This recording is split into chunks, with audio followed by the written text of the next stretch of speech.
are safe measures for this thing and for the military and the government supposed to be so secure. How do these things happen? The only possible way that something like this is supposed to happen possibly is someone using their phone to take pictures. But see, for y'all that don't know, that's used to this remote life, and a lot of socks, you can't have a phone with you. Your phone Mm-hmm. goes locked up in a thing, and you don't have a phone when you're working. So, like I Goes in said, a Faraday bag. You got yep, Faraday cages and Faraday lockers yeah, man. that So you gotta go y'all don't really through. know Yep. like what you're doing. It's pretty good because somebody said, "Man, what you been doing? I've been hitting you up, man. I've been working." So let's check this out. Discord leaked suspect charged with stealing and sharing military secrets. That's a pretty cool. That graphic go hard, bro. We was thinking the same thing. That graphic go hard. After his arrest yesterday, the U.S. National Guard airman suspected of sharing a trove of national security secrets with his Discord chat group now faces charges under the Espionage Act. Okay, first of all, why would Buddy put this stuff in the Discord? Call back to people leaking. Call back to what I said. Was it last week or the week before when I said people have been copying and pasting dumb stuff that is not an AI thing. People have been doing it with code, with everything. People have been copying and pasting stuff they have no business copying and pasting. So I just want to point that out, that this is not something specific to AI. And so everybody being like, oh, we got to find a way to lock down Chat GPT. Is like, oh, if you haven't been addressing that, then it's been happening to you probably for years. It's pretty much like the old saying, guns don't kill people. Stupid people with guns kill people. That's pretty much what we're getting at right here. So Jax Teixeira, 21, was charged Friday with the unauthorized retention and transmission of national defense information and unauthorized removal and retention of classified documents. If we had time to take a dictionary out and break everything down, because that's word salad to me. Teixeira, an airman with stuff. Right. An airman with the Massachusetts. I'm gonna try it again, y'all. An airman with the Massachusetts. Your ass, boy. Right. Massachusetts Air National Guard was stationed at Otis Air National Guard Base, part of Joint Base Cape Cod. If convicted of the 2 counts under the Espionage Act, Teixeira could face up to 10 years in prison. Now, that's why I believe you have to protect people from themselves, because they can't help it. I ain't gonna lie though. My whole beef with all this stuff. My whole beef with all this Ukraine stuff has been like, y'all gave them all this money, but y'all can't just cancel all the loans. Like, just pay the loans off. But I don't know how we got there, bro. I don't know. I'm gonna tell you I don't know how we got there. I've been hot about the fact they giving them all this money, but when it comes to the people who need the relief, y'all just won't take care of the loans. Y'all can take care of the loans and still give money to them. I know you don't know how we got here, but this is going to be another talk for a day when the payments finally go back for you having to pay it. We're going to talk about how this really is big business for, like, my stuff is only like, well, they meant to Mahalia, but it was typically Department of Education. I didn't have any private loans. Now everyone else that has all the other stuff going on, that's a little bit different. But we'll actually get back into the subject matter at hand. Teixeira, you wanted to get that off your chest, my boy. I had to. you wanted to get that off your chest. I feel you, man. Look, hey, this is a safe space. Go ahead, bro. I felt the way. Teixeira seemingly extraordinary access to classified documents and fresh details about the war in Ukraine was matter of course for his role as a cyber defense operations journeyman, according to the affidavit accompanying the criminal complaint. All right, let's stop it right here. Look. Because this was shout out to my guy Marcus Wells. Seemingly extraordinary access. Now, least privilege.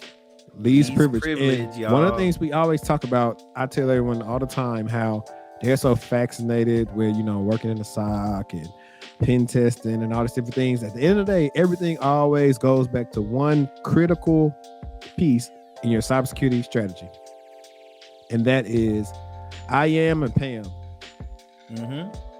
Role-based access creep. If you have too much access to things you don't need access to, this is what happens. And not only that, you good? Yeah, no, go ahead. I was gonna comment on that. Go ahead. I was gonna say not only that. So this is where we get DLP coming in. We get insider threat, because the things that he's accessing is all tied to something. Someone can see when you go look at a certain cloud in a certain drive. I mean, I'm sorry, a certain folder on a certain drive. We can see that. Now, the person, now he's not supposed to know about that rule, but the insider threat people are supposed to know about the rule, so they get hit up about it. So they actually go look into it and say, why is this person doing this? Let's see what their activity has been over the last 3 months, 90 days, 6 months, see what they actually been doing. That's how you catch the person before it's too late. I wonder why, if the military is supposed to be this locked down, how did they get ahead of this? But I know you want to say something.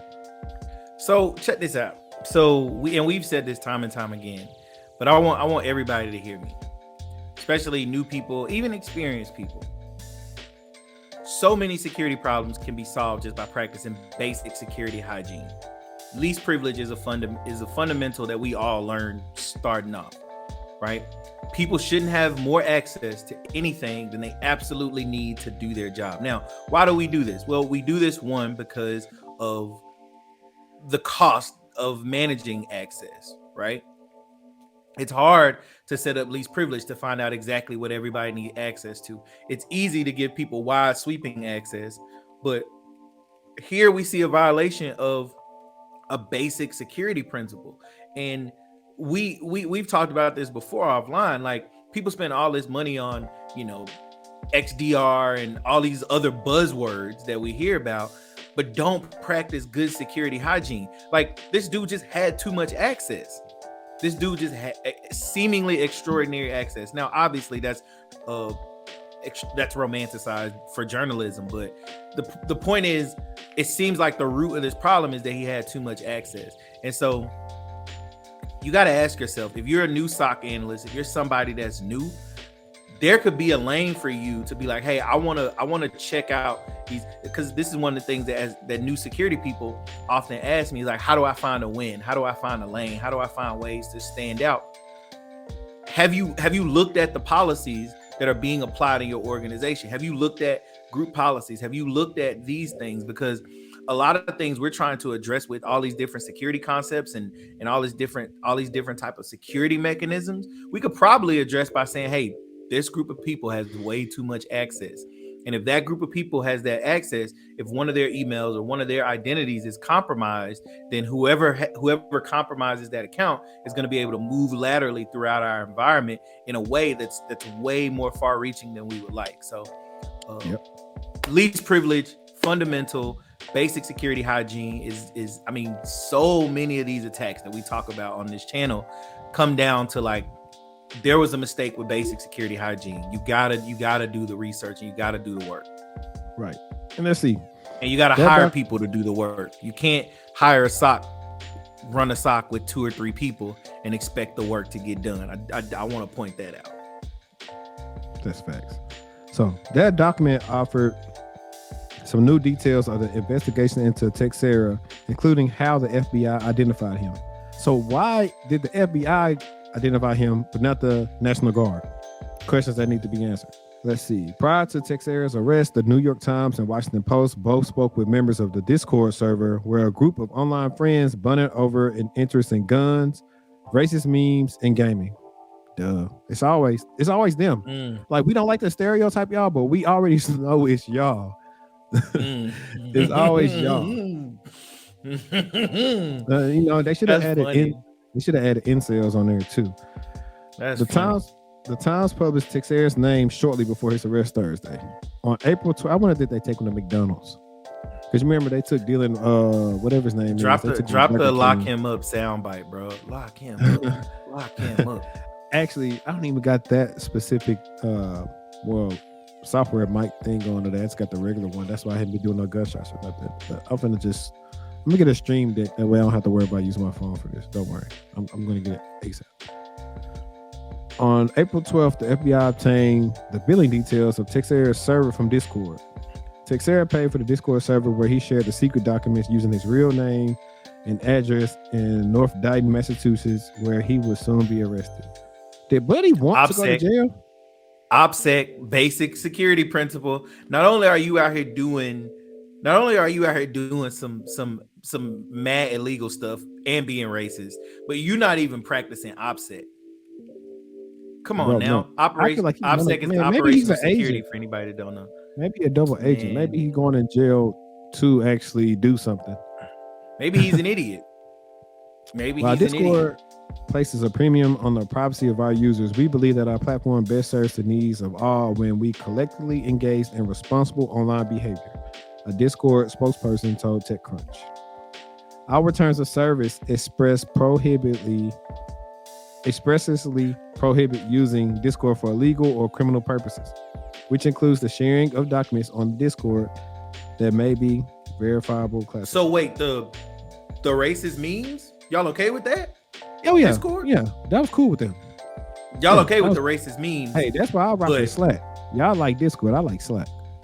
Hold on, you know what? Keep going, because we'll go down a whole nother rabbit hole. The company racist memes, you're okay, right? But documents, bruh. The company noted that it has since deleted the classified content, banned the accounts involved with the distribution, and warned other users who are still sharing the documents on its other servers. It's too late. It's too late. You'll never be able to mitigate. You can't take nothing off the internet. You can't take nothing off the internet. I'm pretty sure if we search for them, we can find them. The airman also apparently uses government device to do a search of classified. See, and this is what we go back to when we talk about insider threat. And also UEBA. Hey, we don't notice this person doing a lot of this stuff before. Why are they doing this? This is basic anomaly detection, like you said, based off of those different user analytics. This is basic anomaly. Again, it comes down to security hygiene. It's fundamental security hygiene. And y'all got to understand, when we say this stuff, it's not because we think we're better than these people, because there are several well-trained, really, really professional, hardworking people who work for these security organizations. The problem a lot of times lies that the organization doesn't enable these capabilities. It's not the people or the professionals. The problem oftentimes is the organization doesn't enable these people either with resource, budget, autonomy or whatever. But this comes down to basic security hygiene. Now I'm kind of confused because when I worked at TSA, bro, they would know within like minutes if we was watching TV on like an illegal streaming site, get blocked. So why is it that on the National Guard network that they aren't paying attention? Now y'all you could watch newly seen domains. You could watch newly seen domains, right? You could do long tail analysis to see how many times this domain is being accessed by which user, right? If you got a domain that's newly seen, you do. You know what I'm saying? But the thing is, right? Like if I'm running underemployed SOC, right? Well, bro, how likely is it that my SOC analyst is gonna be able to prioritize that? I'm not gonna get them no slack. This is the government here. No, I'm not cutting no slack. I'm saying like that's the problem, right? Like if you running an understaffed SOC, then you ain't got nobody that can look at that stuff. Or if you underpaying people, which we know that the government is notorious for when it comes to tech roles, right? Except if you underpaying people, or you posting, they be paying. Oh, shout out to her lane. My point is, like, they're organizational enablers of these deficiencies, right?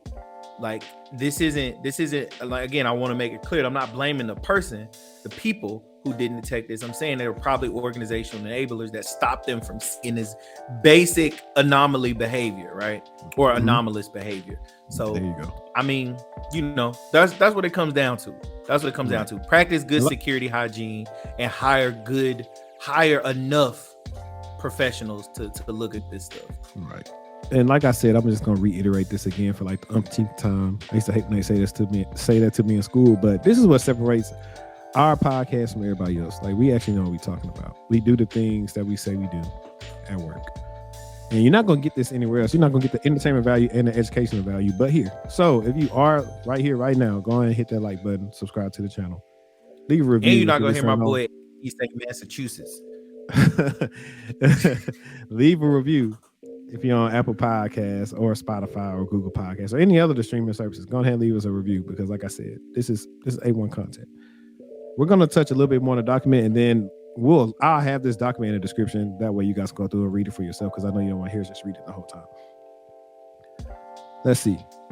While the cache of documents later bubbled up across public social media sites, they were first shared with a small group of friends through the Discord server Teixeira ran.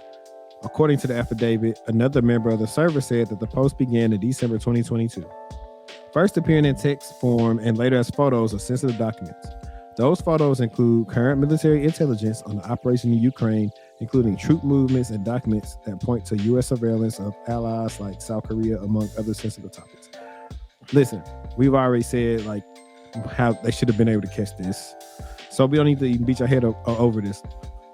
I will also say this is also reminding you, like, I remember like the movies and the shows you watched back in the 90s, early 2000s, when you watch a show run the kids' parents be out of town, and they only told their friends about, hey, come up to the crib, I got the crib to myself, and then like 1,000 people show up to the house.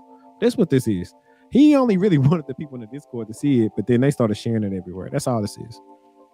He didn't watch TV, bro. He didn't watch TV. He thought he was finna have an intimate get together, and it turned into